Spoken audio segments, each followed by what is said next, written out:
Hi everybody, Jordan here. I may look a little bit different than the last video because I shaved the beard. I believe it actually knocks years off of me. So, welcome to the fourth video in this YouTube mini-series about RStudio. Really useful for beginners or anybody just starting off with R. Now, I've been away for a little while, so I was hoping to put this one out earlier, but here we are. This fourth video follows neatly from the previous stuff that we've done. In the first instance, we learned how to set up R, what libraries are, and used the pipe function before in order to pivot a data frame. Okay, the pipe function was just going to have to get introduced early on, okay, because I consider it to be the most useful function or symbol that you can use in R. And today we're going to look at lots of other things you can do using the pipe function. So the pipe function is part of tidyverse, it's part of dplyr, and dplyr is part of tidyverse. So if you install tidyverse, you get dplyr, you get lubridate, you get ggplot2, you get tidyr. So that means that you don't need to install all these libraries and load all these libraries individually. You can just bring them in and install them as part of tidyverse. So yeah, we're going to look at lots of things you can do with the pipe function in a minute. Firstly, I've mostly focused on data frames that currently exist in R, and it's easy to do that, so we should probably continue with that. But some people will want to bring in their own data. So let's look at how to do that first. So this means bringing in data from their computer regarding their project or whatever they're working on. That means we're going to move over to Excel for a second. And I'll only really use Excel for typing up data in the first place. If you have a big data frame, it's not really that easy or efficient to type all that stuff up into RStudio. So you can type it into this. Just make sure it looks good enough. Ideally, make it perfect. You know, in terms of no spelling errors, titles that make sense, column titles that have units, and then we can bring it into R. For smaller data frames, for example, if you have data that only consists of 3 columns and 5 rows, you can actually type that directly into R, and we'll look at how to do that after bringing this data in. Okay. The good thing about Excel is you can actually save a spreadsheet containing all these different columns as lots of different file types. So I don't know if you know this, but you don't necessarily need to save it as an Excel file. You can save it as a CSV file, a text file, and it turns out that those two file types are what most people work in RStudio. Mostly because that's what we've been doing for years. And secondly, there are advantages of bringing data in as a CSV file and a text file over an Excel file in terms of the more recent versions of Excel. Alright, so let's just make some random data set. I'm probably going to stick to my main interest in life, which is animals, and I'll just imagine I'm a field biologist measuring how many counts there are of different animals. Okay, so okay, I'll do like this, counts, then animal, and maybe we have year data as well. So we'll make like a small data frame which is just going to be showing counts in a specific year, 2024, 2025. Let's just choose some random animal, fox, bear, horse. I don't know where this is, but there could be a farm or something like that. Okay, 5, 10, 3. Okay. Yeah, so that's a pretty small data frame. Of course, we would want to expand this. Okay, so actually it's not a very good data frame right now, because what we would want is we'd want this. Fox, fox, fox, bear, bear, bear, horse, horse, horse. Okay, because of course, like, we would expect to find all three types of animals in the same year. Okay, so then I just copy and paste this into here and to here, and then make up some numbers here. Okay, 1, 2, 2, 4, 11, 3. Okay, so random data set off the top of my head. This is an Excel default Excel file right now. When we click Save As, okay, we can choose where to save it onto either OneDrive or a computer. I'm just going to put this into my YouTube folder on the computer, and as you can see, the default option for Save As Type is Excel Workbook. We can change this by clicking this drop down menu to CSV UTF-8. And we can also, or we could also put it as a text tab delimited. This means that you don't need to use a notepad or a notepad app on your computer to make text files. You can use this. Okay, so what I'll do is I'll save it as both of these, and then we'll bring both of these in. You'll see when I do that, actually, before I do that, I want to leave a space between, so I want to give a title with a space in it, because there's an advantage of bringing in those file types. It's going to get rid of that space, and it's going to put a dot instead in the place of the space. That makes these column titles much easier to work with for the purpose of plotting them. And that's what we want. We don't really want titles with spaces in them in RStudio. Okay, File, Save As, Browse, go to the folder of interest. Then we are going to go to CSV UTF-8. What I can do is I can just call this like farm data CSV, something kind of short. Again, avoid spaces in file names. That won't necessarily be a problem, but it's something that is a good habit to get into because we try to avoid having spaces in column titles. Okay, then if we file save as again, we repeat the same process for text file. Of course, I want to turn this into farm data text so that I know what the file type is from the name. Text tab delimited. Okay, so now these are here in the folder that is currently set as my working directory, or will be in a second if it's not already. When you see these files, farm data text and farm data CSV, you'll see that the type is what we want. Okay, so within that type column we can see it says comma separated values. That means CSV. This is like old-fashioned Excel. Incidentally, if you open that file, it kind of looks the same as Excel.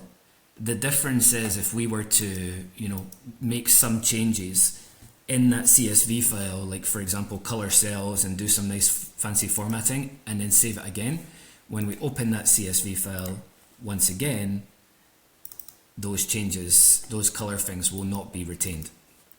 So that's just important to note about the difference between Excel and CSV. Obviously your text file is going to look different because it's going to open up in a notepad, not in Excel. So you can make it in Excel, but it opens in the notepad by default. Alright then, so now we're back into RStudio, and of course there are data frames already in RStudio that we've worked on before and will continue to work on, such as empty cars. For the next part of this, after working with data frames, I will probably use empty cars to show more about the pipe function. Okay, what we're going to do is, obviously the good habit is to load any libraries that we want to use at the very beginning, tidyverse. The code for reading in CSV files and text files does not need tidyverse to be loaded, but put it at the beginning anyway because you are going to need it. This is probably a good point to check for any package updates. just get into the habit of this workflow in RStudio of setting your working directory. Here it was set, loading your libraries and checking for package updates, library updates right at the beginning of working. Okay. Note that I update this site pretty much every single day, and there's always some library that needs to be updated. RCPP armadillo. Okay, an armadillo is an interesting animal, but not a library I work with very often. Anyway, install these updates as as in the 10 seconds that it takes before you begin to work. Okay, and you know it's completed now because of this triangle. That's always a good sign in the console. Okay, now let's read in the CSV data first, the farm data CSV. You want to name whatever you're reading in. Okay, you're naming the data frame in RStudio. It doesn't need to be the same name as the file name on your computer. Okay, but why not just call it the same thing? Again, you can call it whatever you like. Okay, farm data CSV. Then it's reads. Okay, dot CSV. Okay, and then we're gonna do. Oh, sorry. Careful what I write there. You're just going to write the name of the file on your computer with the .csv at the end. Okay. Now the advantage of setting the working directory means that we can do that. This file is in the working directory. We can just use that pretty short code and it will work. Okay, it worked. If for any reason you aren't into working directories, you might need to use like file underscore path to actually call on the specific location in the properties of that file on your computer, but I don't know why you would do that, okay? Because this is by far the easiest way of bringing in files and saving scripts by setting the working directory. Okay, view, then we're just going to view the farm data CSV. It starts to get suggested here. Yay, success. Okay. All right, so you notice that some changes to the names compared to the original CSV file have occurred, specifically this column title here. It wasn't able to bring in the brackets and it wasn't able to bring in the space. So it replaced the space and the bracket by a dot. So it's just something that you need to know. We can still use this title in any graph we want to make. We'll probably do more ggplot graphing stuff next time. But there's no particular order that cleaning or graphing should be done in. It kind of just depends on your specific needs. All of it's part of tidyverse. It probably makes sense to introduce the main things you can do with a pipe function, like I said, as early as possible, which is why I'm doing the pipe function today. All right, so there's our data that we've brought in. Let's do the same thing for the text file. So now we've successfully read in the farm data, farm CSV file, and we've viewed it. Note that I mostly use the view code. If you decided to keep showing the environment pane within the tool's global options, you would also see it here, okay, or here, wherever you decide to show it, and it would say the name, and you can go into that and double click it and open it that way. But I just use the view to view the data because it's simple enough code.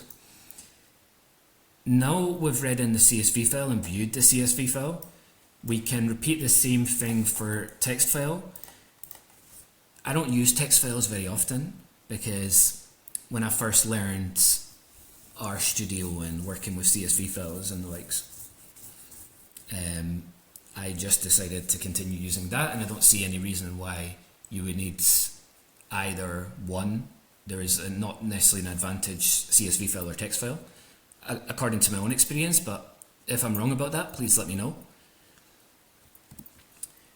For code that's quite similar, we can just copy paste the code and edit out the parts that we need. I called this file farm data text, so we do that here in both parts. Farm data text dot text in this case, txt, and this part here. Working in R is very often a case of copy paste, and we just change out the parts of the codes that we want. Like for making a scatter plot, we've got a default code. We just have to change out certain parts of it to make a scatter plot for other data or for other columns. There's another change that needs to happen here. We're not reading in a CSV file anymore. We're reading in a text file, and the code for that is not read.text, interestingly. It's read.dlim. Okay, and I guess that's because text file is also called a text delimited file.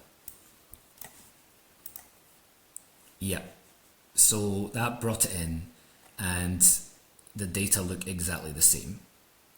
The column names have that same change happening here with removing the brackets and turning that into a full stop. Alright, so both of those are brought in. That was really just to show you how you can use either, if there's a specific preference in your work to use a text file or a CSV file. Both can be made in Excel, and both seem to appear the same when we bring them in. Note that there might also be differences with blanks and NAs, I'm not sure about that, but we can deal with all that stuff, specifically when required. Part of the thing about the pipe function is for cleaning. Okay, so you can do things like remove NAs, turn row names into a column, all that, changing actually spelling errors, okay? We can do all that stuff. I'll probably need another session to avoid making this too long. I'll probably do a part 2 on the pipe function, on some other things you can do that we're not going to do today. I mentioned before that for small data frames, you can easily just create them. So I mentioned before that for small data frames, we can create the small data frame in R. Okay, small, not full. Like I said, you wouldn't want to do this for a huge data set with lots of columns, because like, why would you do that instead of use a CSV file, use Excel? This actually is a little bit tedious, but we can do it for small data frames. Okay. Okay, so you type you create the name of the data frame, which we can just call df. Again, we can call that whatever we like. Okay. In this cobalt color scheme, anything that's like the names of things generally are going to be in green, okay, with quotation marks. So this is another example. So here we are going to put the names of columns in quotation marks. You're going to see that a lot in dplyr actually. So let's just create some small data frame with age and heights. Okay, age, that's the name of the column. It might still work if you don't put it in quotation marks. Then equals C. The C and then brackets mean that we're going to type a few values, okay? So we can just put like 25, whatever, 18, 50, 55, 70. That means there's going to be 5 rows, okay? And there's going to be these numbers within the age column. This is an advantage of having the show rainbow parenthesis turned on in the global options, because now when we have multiple pairs of brackets in the same line of code, we can see the difference in colors for the second pair compared to the first pair. This pair here in the middle is orange, okay, and the ones on the outsides are pink. If we were to start on a pink and finish on an orange, that will create an error, and we'll know why. Okay, so after this orange bracket, we put a comma, and then we're going to put a new column title called height, okay? And then we're just going to do the same thing again, the C, and we'll do like whatever. Let's say, okay, height dots. Remember, you want to put dots instead of spaces, even if you create the data yourself. Height in feet. And then we're just going to create it. So let's do like 5.5, 5.2, 6.1. I don't know what smallest person or tallest person is, but 6.5, 6.6, and let's just do a 5 at the end. Okay. This is closing now on close the ones, the numbers in orange, and then close the entire line of code on a pink. Okay, so just like we viewed the previous data sets, we can view this one as well. Just view df in brackets. Here, we've had it. We've created it. So that's our small data frame that we created in RStudio. So now I've shown you how to bring in data as a CSV file, a text file, and make it in R. Okay, let me give these ones hashtags. Libraries, reading and data, because I put these files in Figshare, okay, from your computer. So you'll see in the for the previous videos as well, in the little caption at the bottom, okay, below the video, you will be able to go to Figshare and download the file. I'm not sure if you need to download the R script. I don't know if you need to create an account, or you can just download that with the link, but it's free anyway. And I find that it's like, even though it's called Figshare, it's not just for like pictures, figures, you can put all kinds of stuff on there. And I like this idea of your data being available for other people, you know, especially if you're working on a project. Well, it depends on the type of project, okay? Now, I'm not thinking too much of like government projects or whatever, but like, or confidential information. But for something that is publishable in the public domain, it would be very transparent for people to be able to see your data as well as your report. And you might use Figshare or some other repository suggested to you for that purpose. Alright, so now we're going to get onto the pipe function, and like I said, we'll work on empty cars here. Empty cars data. So pipe function is for cleaning, for summarizing, for filtering. We'll do a bit of that too. Probably do 3 or 4 things in the pipe function today. There's your empty cars data. Quick reminder, cars on row names. Unusual because most data frames have, like we've seen here, numbered row names. That's what it will appear as default as if you bring in the data from your computer or make it in R. So here they've done a previous step, processing step, to put these car names, which were probably brought in or created within a column, into the row names. Okay, but we don't need to worry about how they made that. Okay, now let's start then with filtering. Okay, let's say we want to filter the AM column. AM in this data frame stands for automatic and manual cars. This this kind of table allows us to sort up and down on a specific column. Kind of looks like about half of them are 1 and half are 0. 1 is automatic and 0 is manual in this data frame. Let's say we want to filter to just show the automatic cars, which is 1 in this data frame. It's important to know what different codes stand for. I see all the time data frames sent to me that like have, for example, account balance or something like this as a number, but not like a specific dollar amount or pound amount. It'll be like 1 to 5, which is obviously like a rank and or a class or a group. It's very important to know what those things mean when you're working in data. Okay, what we can do is we can make a copy of empty cars. Empty cars is back arrow, sorry, empty cars 2 is back arrow of empty cars. So we're making a copy of empty cars, we're calling it empty cars 2. Then we introduce the pipe function here. And the pipe function can be thought of as we're about to list all the changes that we want to make to the empty cars to create the empty cars 2. So this is like a list of ingredients that are going to go into the creation of mtcars2. I say quite a lot to people, it's like making a cake, okay? So the cake is mtcars2, and here we're about to list what is going in to make the cake, okay? If we want to filter, we can just do this. Filter brackets am. Right, sometimes within dplyr it's 1 equals sign and 2 equals signs, and I can quite often forget which one it is, but we'll try 2.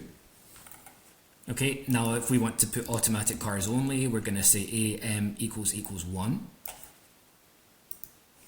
Let's see if it worked. Yes, it worked. Okay, nice. So now we can view the mtcars2 and check what happened. Great. So half of the rows have been removed, and in mtcars2 we're only showing data that have am of 1. So no am zeros in this data frame. That's a good start. Okay. I know how you would do this in Excel. You would also use filter, but this is probably slightly faster. Okay, so that's one way to filter. You can also use another symbol, okay, to filter. So what I'm going to do is I'm going to work on a different column, and I'll go back to the original mtcars. Okay, imagine we're looking at the CYL column. That's probably the number of cylinders in the car. And imagine because it goes 4, 6, 8. Imagine we're only interested in the 4 and 6, and we want to exclude the 8. You might find that this code that I'm about to use is more useful. Just depends on your needs. Okay, I'm going to create an object here. Target is back arrow C. You'll be familiar. 4 and a 6, okay, so we're going to include 4 and 6 here. You'll be familiar of the C now, because when we include multiple terms that we want to filter by or create within a column, multiple values, we always put a C in front, okay. Now we can copy the filter code. I'll make an mtcars free. Okay, and instead of this part equals 1, we can do percentage in percentage target and run it all together, and let's see what happened there. mtcars free. Okay, it didn't work, and the reason why it didn't work is because strange. Okay, so why? mtcars filter. Of course. I didn't update AM to CYL. We're looking at the wrong column. All this stuff happens all the time. Okay, so you just can easily, it's very easy to accidentally miss something in the code or not update a column title. Okay, we're not looking at the AM column anymore, we're looking at the CYL column. I just want to show you that this is real. You know, this is how the life of a coder actually goes. It's not perfect all the time, but you spot things and you update them and you change them. Okay. Okay, so now we have CYL 6 and 4 shown, and 8 is not shown here. Okay, so this is like filtering using targets. The same can be done for words. If you were just to put the word here in quotation marks, we can also filter within that target. And you don't have to use the word target for the object. You can use whatever word for the object you want. Okay, and this one is filtering, I'll put the hashtag in a minute, using equals equals. So it seems like the double equal sign is what we really use more often in dplyr, in tidyverse. And we'll use that again here. Okay, so we're going to create a column using code called case_when and mutate. Mutate is what we use for creating a column where, in this case, the contents of that column are linked or associated with the contents of another column in some way, or for changing values to get rid of spelling errors and stuff like this. For now, I'll use case when to create a column. Okay, so what we're going to do is let's make empty cars 4 is based on, let's just make the one before the empty cars 3 as the baseline. Okay, so that's your empty cars 3. Let's think. We're going to add a column. Okay, how about we make a column that has, for example, weight. I don't know what the weight units are. Weight multiplied by 1,000. No, let's make a column. Yeah, where you're going to do that first. So we'll do that first. Okay. That's old school base R code that I use for this. I don't necessarily need to use a pipe function for this one because it's pretty straightforward. If you want to do it like that, you can do this. Empty cars 4 is based on empty cars 3. Empty cars 4 $, create this column here, and we'll just call it weight 100. Back arrow. Then you're just going to paste that on the other side. Get rid of this part. WT asterisk 100. So that's going to put an equation, make a column called weight 100 that's going to put the equation weight multiplied by 100 into those cells. Okay, then we're going to view empty cars 4. And we have this new column that's been created here called WT100. So now we can use that column in a case when. We could use any other column, but I'm kind of killing 2 birds with 1 stone. Why don't we say if the range in the WT100 is between 150 and let's say 220, then we're going to put A, and if it's between 221 and 350, then we can put B. So this is the code for this, okay? Empty cars 5 is based on empty cars 4. We could actually just, we're not doing anything like filtering or reducing the number of rows here, so we could actually do empty cars 4 is based on empty cars 4 and just add the column, okay? Pipe function here. Then we're going to do the word mutate. Mutate brackets, case, nope, not yet. Create the column title that we want to create for these A's and B's. We'll just call it like whatever, WT100.code. So either we're going to have a full stop to get rid of, to avoid spaces, or we could just put it all one word, okay? Equals case_when, then it's WT100 back arrow, which means less than, okay, 221 squiggly line A. Okay, so same for column headings. The thing you want to create, I'd recommend to put that in quotation marks as well. Then comma, WT100 is forward arrow, which means greater than, bigger than, 220, okay, squiggly line B. So that's going to code these so that if it's 221 and above, there's going to be a B in the space for that column. And if it's 220 and below, then it will say A in this column called WT100 code. Okay, the reason why it put a plus sign there is just because I didn't close it, and I should have noted that because it wasn't a pink bracket at the end. Now it's fine.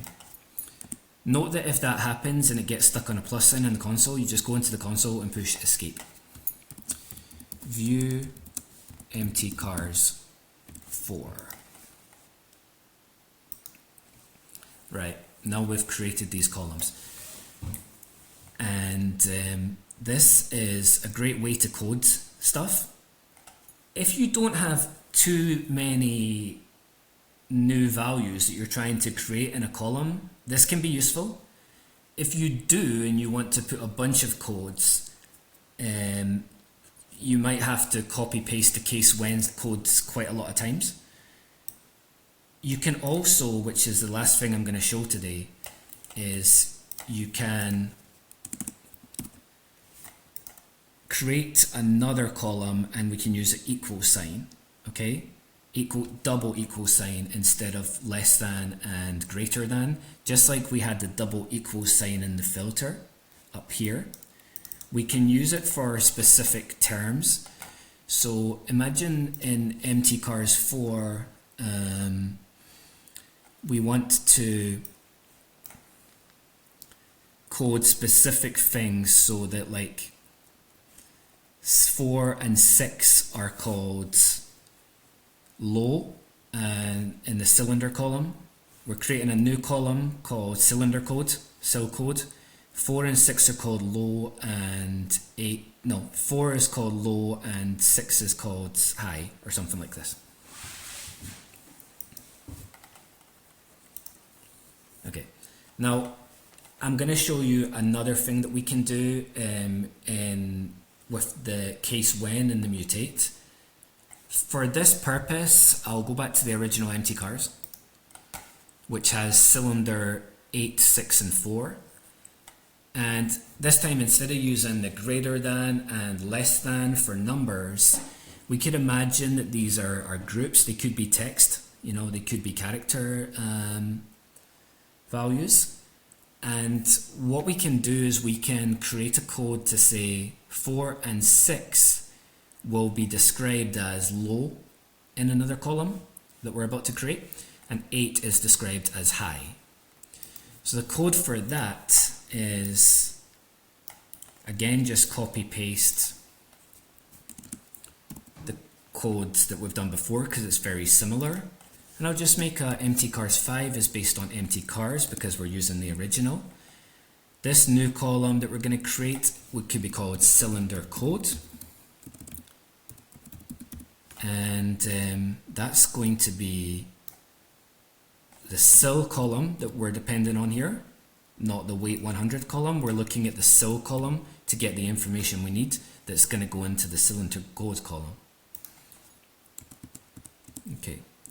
Equals C, because we're going to have two values, okay, that are going to correspond to the low group, which is going to be 4, 6.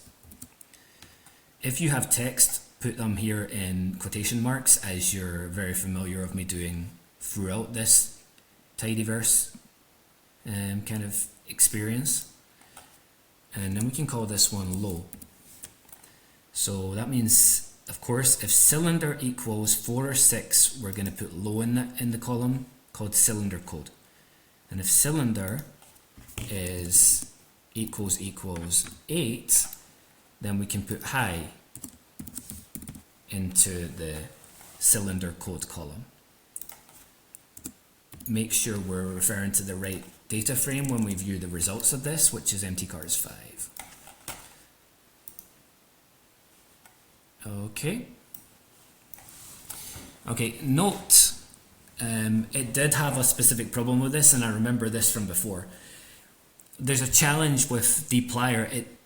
In this case, right, with the case when, it doesn't like it when we put the two values here. for the one group. Okay, let's check if that works if we put 426 instead of 4,6 and try again. Nope, it gives NAs here, so it gives NAs for some of the values. If that happens, which it seems to happen, we're just going to make another bit of code. So we can say sil equals 4, so we just put single numbers or single values in at a time, and then copy this and do it for the missing number. Okay, so sil equals 6 instead of using the C bracket. Squiggly line low, so we've got 4 is low, 6 is low, 8 is high, and you can just do them individually like that. Then it fills in all the blanks. So today I've shown you very useful codes in order with the pipe function in order to create column with new values in that depend on the other values, to create a column that has an equation in it that depends on the other values, and to filter specifically for a single number or a single value, and then for specifically a range of numbers like you have here in the target. You could also put a bunch of words in here as well, but put them in quotation marks. Remember, quotation marks are very useful for words in general, but specifically for column titles and for values that we're coding into new columns such as A, B, low and high. Well, I hope that was beneficial, and please let me know in the comments if this has helped you. The next video will either be on ggplot or more pipe function stuff, or maybe both. Have a good day. Bye.